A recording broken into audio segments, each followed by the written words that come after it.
Episode के start में हमें रात का सीन दिखाया जाता है जहां पर युवान कहता है तियानियल लगता है हम लोग खो गए हैं। तो तियानियल बोलता है मैं जानता हूं, मुझे पहले ही एक कंपास खरीद लेना चाहिए था। तब यंगफेंग रोते हुए सोचता है कि ये गरीबी सचमुच बहुत ज़्यादा ख़राब चीज़ है। तब वो उन लोगों से बोलता है कि वैसे तो तुम लोग बड़ा दिखावा करते हो, पर बात जब रास्ता ढूंढने की आती है तो तुम लोगों का कुछ नहीं हो सकता। लगता है अब मुझे ही तुम लोगों की मदद करनी पड़ेगी। और तब वो ऊपर आसमान में देखते हुए बोलता है कि वो जो तारा तुम देख रहे हो वो दरअसल नॉर्थ में है, इसलिए अच्छा होगा कि हम लोग इसी रास्ते के ऊपर चलें। पर तभी उन लोगों को जंगल में से कुछ आवाज़ आती है। तब यंगफेंग बोलता है कि यह आवाज़ कैसी। तब हम देखते हैं कि ये दरअसल एक गिलहरी होती है। तब यंगफेंग कहता है अरे ये तो एक गिलहरी है। तब तियानियल कहता है कि तो फिर तुम इतना ज़्यादा सरप्राइज क्यों हो गए। पर तभी यंगफेंग को कुछ दिखता है तो हम देखते हैं कि एक बहुत बड़ा भालू उनके ऊपर हमला करने के लिए आता है। पर तियानियल यंगफेंग को बचा लेता है और बोलता है कि अब आखिरकार ये भालू यहाँ पर क्या कर रहा है। और तब युवान कहता है यहाँ पर 3 और हैं। और तब हम देखते हैं कि उन तीनों को चारों तरफ से भालुओं ने घेर लिया होता है। तब युवान बोलता है अब हमें क्या करना चाहिए, क्या हम इन भालुओं से लड़ पाएंगे। तब तियानियल बोलता है हम इनसे कैसे लड़ेंगे, हमारे पास तो हमारी गन्स भी नहीं हैं। यंगफेंग क्या तुम्हारे पूर्वजों ने तुम्हें इनसे लड़ना नहीं सिखाया, क्या तुम इन तीनों भालुओं को संभाल लोगे। तब यंगफेंग बोलता है कि क्या तुम मजाक कर रहे हो, मैं तो बस एक ह्यूमन हूँ, मैं कोई राक्षस या फिर कोई रेसलर नहीं हूँ जो इन तीनों से अकेला लड़ लूँगा। यहाँ पर अगर कोई राक्षस है तो वो ये भालू हैं, इनका तो जबड़ा भी मेरे सर से बहुत बड़ा है। पर एक बार मेरे पिता ने मुझे इन भालुओं से बचने का तरीका बताया था। तब युवान और तियानियल बोलते हैं कि क्या बताया था, जल्दी बताओ। तब यंगफेंग ज़मीन पर लेट जाता है और बोलता है कि उन्होंने कहा था कि जब भी कोई भालू दिखे तो उनके सामने मरने का नाटक करना। लेकिन तभी वो भालू जोर से दहाड़ता है और उनके पीछे पड़ जाता है। तब तियानियल कहता है कि तुम सचमुच बहुत बेवकूफ़ हो यंगफेंग। और तब हमें एक कैमरे को दिखाया जाता है जो उन लोगों को रिकॉर्ड कर रहा होता है। तब हमें मिस्टर गाव को दिखाया जाता है जो हंसते हुए बोलता है कि हाँ ये तो सचमुच बहुत ज़्यादा बेवकूफ़ लोग हैं, मुझे भी बहुत दिन हो गए थे ऐसा शिकार देखे हुए। क्या तुम्हें पता है कि जंगल का सबसे खतरनाक जानवर कौन सा है। अगर तुम सोच रही हो कि वो कोई टाइगर या फिर लायन होगा तो ये दरअसल गलत है। जंगल का सबसे खतरनाक जानवर एक भालू होता है। एक सर्वे के मुताबिक जब कोई इंसान किसी टाइगर से लड़ता है तो उसके बचने का चांस 3 गुना ज़्यादा होता है एक भालू के अलावा। इसका मतलब ये है कि एक भालू एक टाइगर से 3 गुना ज़्यादा ताकतवर होता है। और एक ब्राउन बेयर बहुत ही ज़्यादा ताकतवर और बड़ा होता है। मेरे पिता को ब्राउन बेयर का शिकार करना बहुत ज़्यादा पसंद था, इसलिए उन्होंने सफारी पार्क से इन सभी को खरीदा था। और दरअसल ये उनकी हॉबी थी। और क्योंकि ये तीनों भालू जंगल में बड़े हुए हैं इसलिए ये भी उन बाकी सभी जानवरों की तरह जंगली हैं। ये तीनों भालू मेरे पिताजी के पालतू जानवर हैं। मैंने सुना था कि एक बार एक मिलिट्री सोल्जर यहाँ पर खो गया था और बाद में उसे मरा हुआ पाया गया क्योंकि उस पर इन भालुओं ने हमला कर दिया था। कोई बड़ी बात नहीं कि तुम्हारा बॉयफ्रेंड बहुत ज़्यादा स्ट्रॉन्ग है, पर फिर भी वो एक इंसान है। इन भालुओं के सामने उसके टिकने का कोई सवाल ही पैदा नहीं होता और उनके पास वैसे भी कोई हथियार नहीं है। तुम देख रही हो वो भालू कितने ज़्यादा खुश हैं, इतने कि उनकी आंखें भी खून से लाल हो चुकी। लगता है कि तुम्हारा बॉयफ्रेंड और उसके साथी 3 मिनट से ज़्यादा नहीं टिक पाएंगे।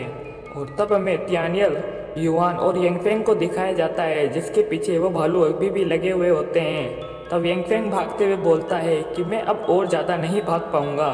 तब तियानियल सोचता है कि ऐसा नहीं चल सकता, अगर ऐसा ही चलता रहा तो बहुत जल्द वो भालू लोग हमें पकड़ लेंगे। और तब वो अपनी रिंग को एक्टिवेट करते हुए सोचता है कि मैं श्योर नहीं हूँ कि वो चीज़ें मेरे स्टोरेज स्पेस में होगी भी या नहीं, पर चलो देखते हैं। और तब वो बोलता है सिस्टम। और तब वो अपने स्टोरेज स्पेस को ओपन करता है और बोलता है कि अच्छा हुआ ये चीज़ें सचमुच इस स्टोरेज स्पेस में एग्जिस्ट करती हैं। और तब वो घूम कर उन भालुओं पर बेयर ट्रैप्स फेंकता है जिसमें वो तीनों भालू फंस जाते हैं। और तब तियानियल बोलता है कि बहुत बढ़िया ये काम कर गया। तब यंगफेंग बोलता है कि हम लोग बच गए।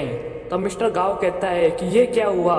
और तब हमें टीवी पर उन तीनों भालुओं को दिखाया जाता है जो वहाँ पर जमीन पर पड़े हुए होते हैं। तब मिस्टर गाव बोलता है कि आखिर ये क्या हुआ, आखिर वहाँ पर ये बेयर ट्रैप्स कैसे आए। तब भूवे बोलता है कि मैं नहीं जानता। तब मिस्टर गाव बोलता है कि डैम इट, उन सभी को बोल दो कि तैयार हो जाएं। और तब हमें त्यानियल और बाकी लोगों को दिखाया जाता है। तब यंगफेंग बोलता है कि फाइनली हम इस जंगल से बाहर आ गए। तब युवान बोलता है देखो, और तब हमें उनके सामने मिस्टर गाव का विला दिखाया जाता है। तब त्यानियल सोचता है कि तो क्या यही गाव फैमिली का विला है। और तब हमें वूवे को दिखाया जाता है जो बोलता है कि वो लोग आ गए हैं। तब जिनियो बोलती है कि मैं फिर से बोल रही हूँ कि त्यानियल बहुत ज़्यादा स्ट्रॉन्ग है, वो किसी भी वक्त यहाँ पर पहुँचते होंगे। तब मिस्टर गाव बोलता है कि ज़्यादा खुश होने की ज़रूरत नहीं है, ये बस उनका थोड़ा लक था, यहाँ से कोई भी बचकर नहीं जा पाएगा। भूलो मत कि ये सारी जगह मेरी है और मेरे पास उनसे निपटने के और भी कई तरीके हैं। और तब वो लोग मिस्टर गाव के विला तक पहुंच जाते हैं। तब युवान बोलता है कि ये गेट तो सचमुच बहुत बड़ा और ऊंचा है। तब यंगफेंग बोलता है कि भला हम लोग अंदर कैसे जाएंगे। और तभी उनके सामने वाला दरवाज़ा खुल जाता है। यंगफेंग कुछ समझ नहीं पाता। तब युवान बोलता है लगता है कि वो लोग जानते हैं कि हम लोग यहाँ पर आ गए हैं। तब त्यानियल बोलता है लगता है ये दूसरी पार्टी का इनविटेशन है और इससे ये साबित हो जाता है कि जिनियो यहाँ पर ही है। तब युवान बोलता है कि सभी लोग सतर्क रहना, हम नहीं जानते कि वहाँ पर कौन सी चीज़ हमारा इंतजार कर रही है। मुझे लगता है कि वो लोग हम पर हमला करने वाले हैं। तब त्यानियल आगे बढ़ते हुए बोलता है कि भले ही कोई हमला हो या फिर ना हो, पर आज एक चीज़ तो जरूर होगी, मिस्टर गाव मुझसे मार खाएगा और दया करने की भीख मांगेगा। और तब वो लोग उस गेट में एंटर कर जाते हैं और उनके एंटर करते ही वो दरवाज़ा बंद हो जाता है। और तभी हमें कुछ लोगों को दिखाया जाता है जो त्यानियल और उनके साथी की तरफ भाग रहे होते हैं। और तब हम देखते हैं कि कुछ लोगों ने त्यानियल, युवान और यंगफेंग को चारों तरफ से घेर लिया होता है। और तब कोई बोलता है कि डिस्ट्रिक्ट 3 के जवान जिन्होंने कई सारी ज़ॉम्बीज़ की वेव्स को ख़त्म किया था, मैंने सोचा था कि तुम सचमुच कोई ग्रेट पर्सन होगे जो बहुत ही बड़ा और कैरिस्मेटिक होगा, पर तुम तो किसी मच्छर के सिवाय मुझे और कुछ नहीं लगते। तब त्यानियल बोलता है कि बकवास करना बंद करो और मेरी दोस्त को मेरे हवाले कर दो। तब वो आदमी बोलता है कि तुम्हारा मतलब वो बड़ी स्टार बहुत बुरा हुआ, पर जब हम सभी लोग उससे सेटिस्फाई हो जाएंगे तब शायद हो सकता है कि हम उसे तुम्हें वापस कर दें। हालांकि उसकी बॉडी हमारी मिस मेई गाँव की तरह नहीं है, पर फिर भी वो लड़की काफ़ी ज़्यादा ब्यूटीफुल और इंटरेस्टिंग है, हमें सचमुच उनके साथ बहुत ज़्यादा मज़ा आएगा। तभी एक दूसरा मोटा शख्स कहता है कि वो जवान खूबसूरत लड़की वो सचमुच मुझे बहुत ज़्यादा पसंद आई। और तब कोई बोलता है कि बहुत बुरा, क्या तुम्हें नहीं लगता कि वहाँ पर सुरक्षित रहना तुम्हारे लिए अच्छा होता, पर लगता है कि तुम यहाँ अपनी मौत को खोजते हुए आए हो। और ये कहकर वो सभी लोग उन तीनों पर हमला कर देते हैं। तब हम देखते हैं कि बहुत ज़्यादा होने के कारण वो लोग त्यानियल और उसके दोस्तों पर भारी पड़ रहे होते हैं और त्यानियल और उसके दोस्त जैसे तैसे अपना बचाव कर रहे होते हैं। तब उनमें से एक फाइटर बोलता है कि ये लड़का तो अपना बचाव करना भी नहीं जानता। और तब एक दूसरा फाइटर बोलता है कि शायद उन लोगों ने हार मान ली है क्योंकि वो लोग बहुत ज़्यादा कमज़ोर हैं। तब एक दूसरा फाइटर बोलता है कि मैं इन तीनों को मैं इसे 3 सेकंड में डाउन कर दूंगा।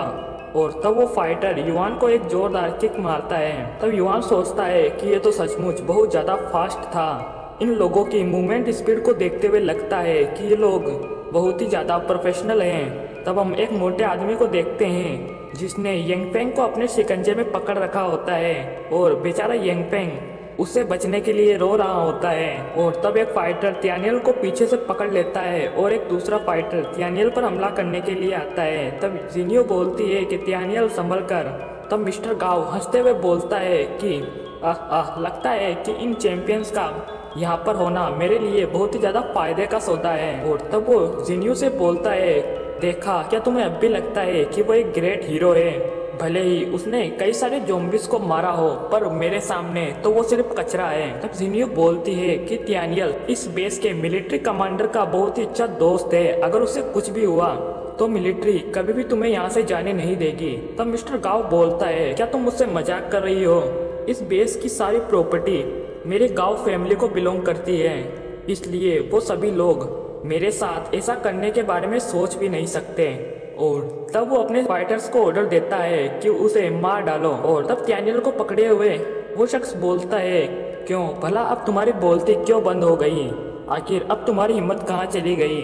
तब एक फाइटर बोलता है कि क्या सचमुच इस लड़के ने ज़ॉम्बीज़ को मारा है? ये तो सचमुच कचरे के अलावा और कुछ भी नहीं। तब एक दूसरा फाइटर हंसते हुए बोलता है कि चलो अब इसे खत्म करते हैं। तब डैनियल हंसते हुए बोलता है कि लगता है तुम लोगों को कुछ गलतफहमी हो गई है। तब डैनियल के पीछे खड़ा हुआ शख्स बोलता है कि क्या तुम ये क्या बोल रहे हो? लेकिन तभी हम देखते हैं कि डैनियल उन सभी को एक ही झटके में नीचे गिरा देता है। और इसी के साथ हमारा ये एपिसोड यहीं पर खत्म होता है।